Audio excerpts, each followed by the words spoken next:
승리투자 김기수 대표님이 함께하고 있고요. 이번에는 2023년 주목해봐야 될 섹터를 살펴보도록 하겠습니다. 2022년에는 우리가 태조 이방원, 그죠? 역사와는 위배되는 이런 얘기하면서 신조어를 막 만들어냈었는데, 2023년은 사실 자기 초반에 어려울 걸로 알아가지고 그런 얘기도 안 하다가 갑자기 막 올라오기 시작하니까 신조어를 막 만들어내고 있어요. 그래서 에로 배우도 나왔고, 또 에로 배우뿐만 아니라 뒤에 에로 배우 7-8자가 있었는데, 그죠? 네. 어떻게 보세요? 시장의 주도 섹터는? 저는 이제 그 신조어 이야기하니까 그때도 태조 이방원을 이야기할 때 제가 2차 전지가 좋다라고 하지 마셔라. 그죠? 그러면서 양극재가 좋은 거다라는 말씀을 드렸던 걸 기억하실 겁니다. 예, 맞습니다. 예, 10월 27일 날 말씀드릴 때 그래서 SKC나 일진머티리얼, 동박 이런 쪽 하지 마시고 그죠? 포스코 케미칼, 에코프로비엠, 나노 신소재 그리고 코스모 신소재 이런 그리고 에코프로 이런 유형의 종목을 하시는 것이 2차 전지가 좋고 이 태조 이방원 해서 지금 원전이 다 원치에서 더 내려왔잖아요. 그렇죠. 예. 지금 고점을 돌파, 신고가를 경신한 종목들은 그런 종목들입니다. 그렇죠. 예. 그러니까 항상 반등의 흐름과 또 시장도 제가 말씀드리는 것도 시장의 상황이나 또 각국 정부의 정책적 변화 이런 부분들에 따라서 틀려질 수 있는 거거든요. 그렇기 때문에 기본적으로 이 시장에서 그런 말을 많이 만들어낼 때는 오히려 단기적으로는 조심스러운 매스컴에서 많이 이야기할 때는 요란할 때는 신규 매수하기보다는 다소 매도 관점, 비중 축소하고 다시 사는 관점 이런 쪽으로 보셔야지.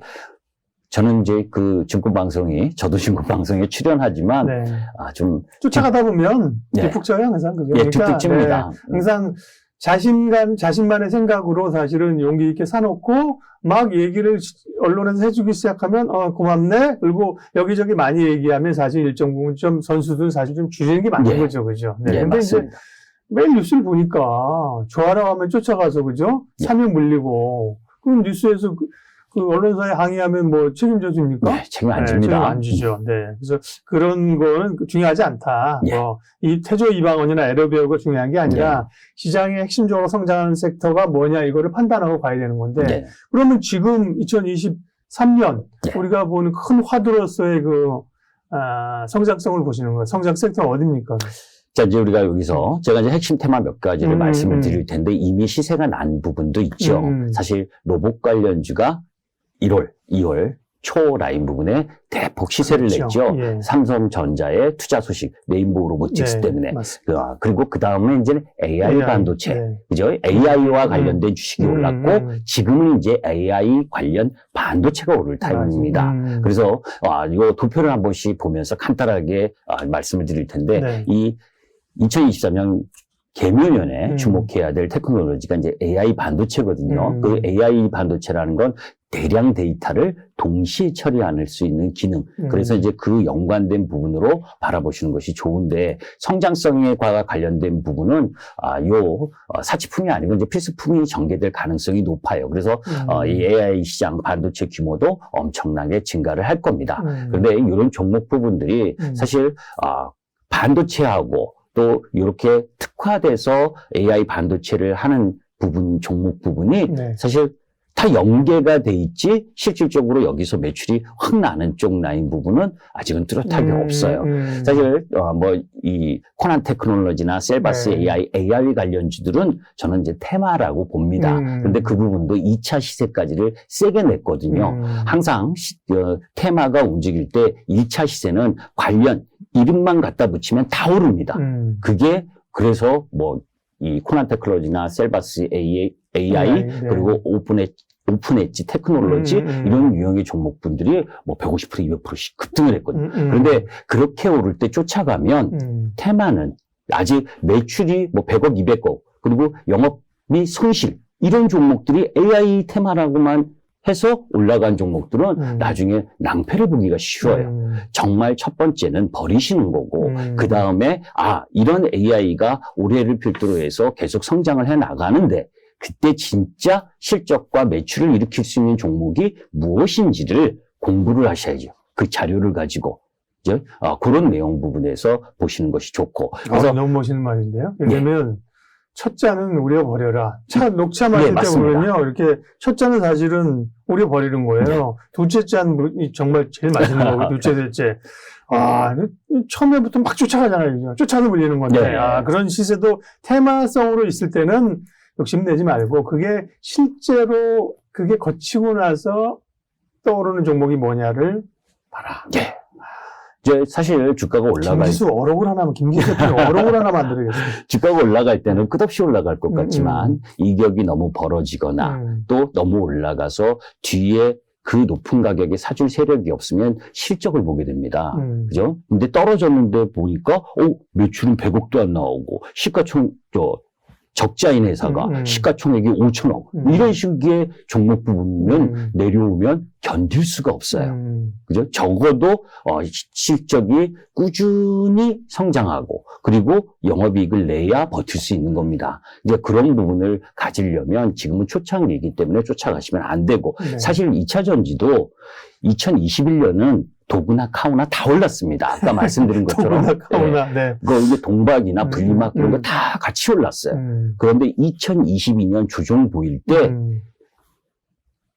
양극재는 아주 양호하게 연봉으로 조정을 보였는데 이 동박이나 분리막 이쪽은 2021년에 올랐던 거를 다 훼손을 했습니다. 그게 이제 규모의 경제로 들어가고 경쟁력 그리고 살아남을 기업 진입장벽이 높은 기업 이런 쪽으로 압축화가 되는 거거든요. 그런 기업을 선택을 해서 들어가셔야 정말 커다란 수익이 나오고 마지막 성장에서 성장 흐름 부분으로 갈 때 그게 이제 파괴적 혁신의 3단계라고 이야기를 하는데 그때 휘날레가 나는 겁니다. 그러니까 초창기에는 우여곡절이 있는 거거든요. 그래서 이따가 주와 관련된 부분에서 설명을 또 드리도록 하겠습니다. 그러면 어쨌든 정리를 좀 하면요. 좋은 말씀입니다. AI는 AI 챗 GPT 이게 아니라 그게 실제 산업으로 이익이 갈 수 있는 AI 관련된 반도체를 보자. 그렇습니다. 왜냐하면 지금은 이제 GPU가 대신해서 하고 있는데 그게 이제 우리가 예를 들면 그 AI 이 기술 그 속에서 이 서비스를 이용하는 데 있어서 그냥 일반 차면 되는데 AI 반도체면 되는데 GPU라는 스포츠카를 이용을 하는 격이거든요. 그렇게 되면 전력 소모가 많고 효율성도 떨어지고 비용도 많이 들고 그러면 우리가 구독을 하고 그것을 이용하는데 지불해야 될 돈도 많아지는 겁니다. 그렇기 때문에 AI 반도체를 특화된 부분을 개발하려고 지금 미국 시장에 있어서 10대 엔비디아를 비롯해서 매출 시총 가장 큰 10대 기업들도 하고 있고 거기에 이제 우리나라 삼성전자, KT, 이 네이버, 카카오도 하고 있고 또 관련 기업들이 하고 있는데 정말 글로벌 시장에서 1대1로 붙어서 이길 수 있어야 구조적 성장을 하는 거고 그렇지 않으면 테마에 머무르는 거거든요. 관련돼서는 지금 이제 미국의 엔비디아가 사실은 독주하면서 그 두각을 드러내고 있는 거잖아요. 찐을. 그러면 관련해서는 그러면 국내 반도체 쪽에서는 어떤 것들이 그 업체는 얘기를 안 해주실 겁니까? 저는 그 반도체 관련 기업에서는 LX 세미콘. 그런데 이제 4, 4분기까지는 실적이 좀 안 좋게 나왔어요. 그런데 이제 원체 반도체 경기도 또 안 좋았고 하기 때문에 LX 세미콘이나 또 LX 세미콘이 투자한 텔레칩스 이런 유형의 종목 부분들은 관심 있게 한번 보실 만하다 이런 말씀을 드립니다. 네, 좋은 의미입니다. AI가 그러니까 산업이 죽진 않아요. 그게 실제로 효과가 나는 쪽이 어딘가를 봐야 되는 거고 그 다음에 2차 전지는 당연히 성장하는 섹터로 주도 섹터로 보시겠죠. 그건 이제 주도 섹터에서 말씀을 드릴 거고 이제 다시 한번 목표로 들어가서 주목해야 될 테크놀로지가 또 많습니다. 우리나라 일단 연관 기업들을 찾게 부분인데 또 이 가상인간이라는 부분이 있죠. 우리가 아담부터 시작을 해서 그래서 이제 사실 이 자료가 1월 12일인가 제가 그 유진투자증권과 또 관련 그 자료들을 종합해서 이제 만든 건데 가상 인물 가운데 여성분들도 꽤 많고 그런데 어떻게 남자 아담을 뽑아오셨습니까? 제가 여자를 별로 안 좋아해서 농담이고 그래서 이제 SM이나 네. 하이브, 그리고 JIP 이런 유형의 종목 부분들은 좀 관심을 좀 가지셔 봐야 되는데 SM하고 하이브하고 또 이 뭐 공개명사하고 때문에, 뭐 네. 하면서 시세가 벌써 이미 났기 때문에 네. 그쪽보다는 JIP 쪽을 좀 바라보시는 것이 나으리라 이렇게 보시면 되겠고 네. 그리고 또 테마가 또 있습니다. 이제 인간 안보. 그죠? 우리가 이제 인간 안보는 예. 뭐예요? 인간 안보에는 전체적인 부분이 포함되는 보안 뭐 이런 거죠. 거요? 식량, 그리고 의료 접근성, 그리고 비대면 과 관련된 부분. 그런데 이제 아직 이게 주도가 되기에는 시기가 상조다라는 이야기를 하게 되고, 그 다음에 이제 사이버 안보, 그죠? AI 관련 부분이 시장이 성장할수록 사이버 안보 쪽도 관심 있게 지켜보셔야 될 부분이고, 거기에 이제 햅틱하고 모션 캡처, 그리고 애플이 이제 3월 이후 적어도 1, 4분기 말, 2, 4분기 초 이쪽에 이제 XR 기기 출시를 하니까 LG 이노텍을 비롯해서 관련주들을 한번 관심 있게 보셔야 될 타이밍이 또 오는 거죠. 이게 제가 말씀드리는 부분이 지금 네. 사자 이런 의미가 아니고 이런 부분들의 테마 부분들이 기술적 흐름과 그리고 또 그 출시하는 그 전의를 통해서 시기를 갖고 관심 있게 보셔야 될 부분이다라는 말씀을 드리고 이제 폐 배터리 관련주를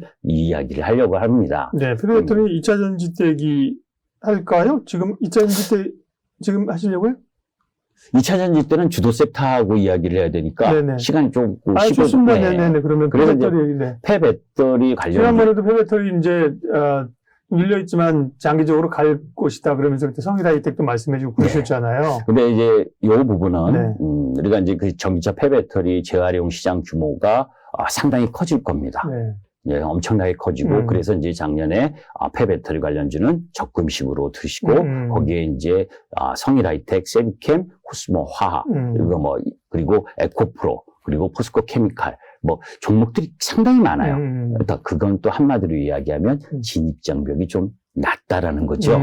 그렇기 때문에 진입장벽이 낮다라고 하는 부분은 결국 국내에 국한돼서 폐배터리 사업을 하는 쪽보다 이미 해외에 특히 유럽 쪽에 공장을 증설해서 준비를 하고 있는 기업 쪽에 포커스를 맞춰야 제대로 된 주가 흐름이 나올 가능성이 제가 성일이라는 높다. 거잖아요. 예, 맞습니다. 예. 그또 지금 RCMA죠. 네. 유럽발 IRA라는 거죠. 네. CRMA인가? 맞아. 핵심 원자재법. 맞아. CRMA구나. 예, CRA. 제가 영어를 못하기 때문에 발음이 안 좋아서 이야기를 안 하는데 네. CRAM이고 그게 이제 유럽은 광물 자원이 부족합니다. 네. 그죠? 그 광물 자원이 부족하고 탄소 중립으로 가는 데 있어서 글로벌 시장에서 가장 선두 그룹이죠. 그렇기 때문에 내연기관차도 영국은 2030년부터 출시를 안 하고 전체적으로 EU는 2035년부터 출시를 안 하는 거. 그런 것부터가 기후온난화에 대한 대응이고 그런 부분들 때문에 이 자원, 순환경제라고 그때도 말씀을 드렸는데 자원의 재활용에 관심이 많고 그렇기 때문에 여타 중국이나 유럽, 미국, 우리나라보다 유럽 쪽이 이 재활용 부분, 폐배터리에서 나오는 이 광물을 가지고 일정 정도 10%든 20%든 그 부분을 통해서 배터리를 만들지 않으면 안 되는 의무조항을 발표하는 법안. 그게 이제 핵심 원자재법이라고 해서 요 3월 부분에 나올 가능성이 높거든요. 네. 그래서 지금 시세가 빠르게 진행되는 겁니다. 그러니까 오히려 나오면 좀 쉴 수 있다는 것도 염두에 둬야 되는 거죠. 네. 항상 먼저 가야 되니까. 그렇죠? 네. 이제 시장의 그 트렌드를 형성해가는 그 섹터들, 그죠? 네. 네. 이런 것들은 뭐 지금 주도라기보다 주도주로서의 가능성이 있는 거죠. 그런 기술 변화들, 이런 거잖아요. 네. 우리가 네. 이제 주도주라고 하고 네. 주도 섹터라고 할 때, 네. 그죠? 방송에서 혼용하는 경우가 많아요. 왜냐하면 주가가 뭐 반토막 나서 어느 날 상한가가 오고 막 20% 올라가면 와 오늘 주도주는 어느 쪽입니다. 주도주의 정의를 다시 한번 제가 확실하게 정립시켜드리면 주도주는 주도 섹터가 신고가를 경신하면서 추종 섹터의 전반에 힘을 이끌어내는 과정에 거기에 대장주가 놓인 종목이 주도주군요. 이제 주도주인 겁니다. 그러니까 낙폭이 심했다고 어느 날 상한가 많이 올라왔다고 주도 섹터 주도 종목이 되는 게 아니고요.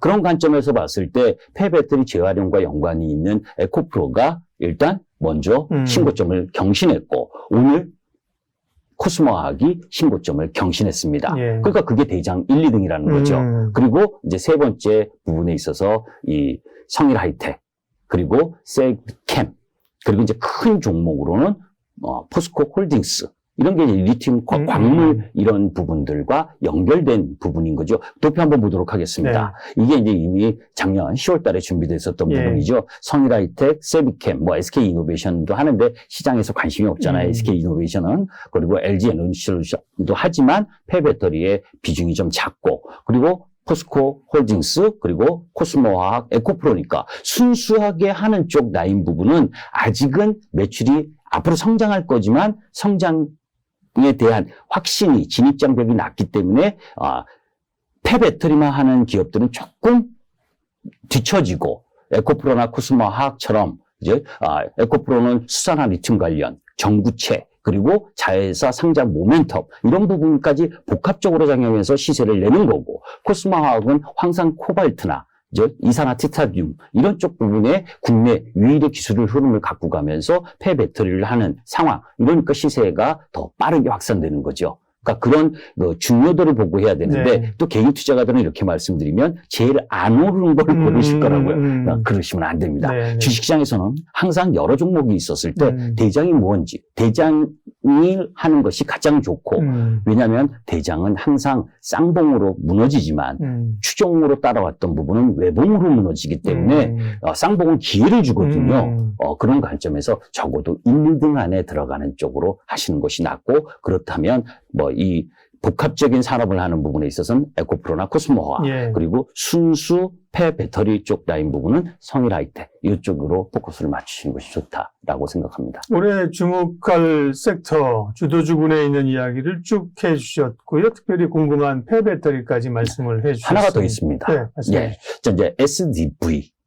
SDV. 순수한데? 소프트웨어 디파인드 비클이라고 네. 해서 한마디로 얘기하면 소프트웨어가 설계 중심이 돼서 네. 이 자동차 무선 소프트웨어를 업데이트하는 거. 네. 오버더웨어라고 하는데 네, 네. 이거 테슬라는 다 원격으로 하잖아요. 예. 그게 우리나라에는 딱 한 회사밖에 없습니다. 그게 현대 오토에버. 오토에버. 예. 네. 다 하신 거죠. 그러니까. 그리고 이제 네. 마지막에 주도주 네. 관련해서 현대 오토에버에 대해서 자세하게 설명을 드리도록 하겠습니다. 좋습니다. 네. 시장을 주도해갈 이런 것들을 올해 중심 키워드로 생각하고 네. 이 안에서 놀아야 된다 이겁니다. 예, 그죠? 그렇습니다. 그러니까 낙폭과대해서 이렇게 뭐 하는 거 그것도 뭐 전략상 그렇게 하시는 분도 있겠지만 주도주를 따라가는 우리 항상 직진하신 우리 김기수 대표님의 스타일이면 이런 쪽에 잘 되는 쪽에 공부해라, 그죠? 네. 쭉 이제 판을 깔아주셔서 참고를 하겠습니다. 김기수 대표님과 올해 주목할 만한 테마 섹터 이야기 했습니다. 고맙습니다. 네, 고맙습니다.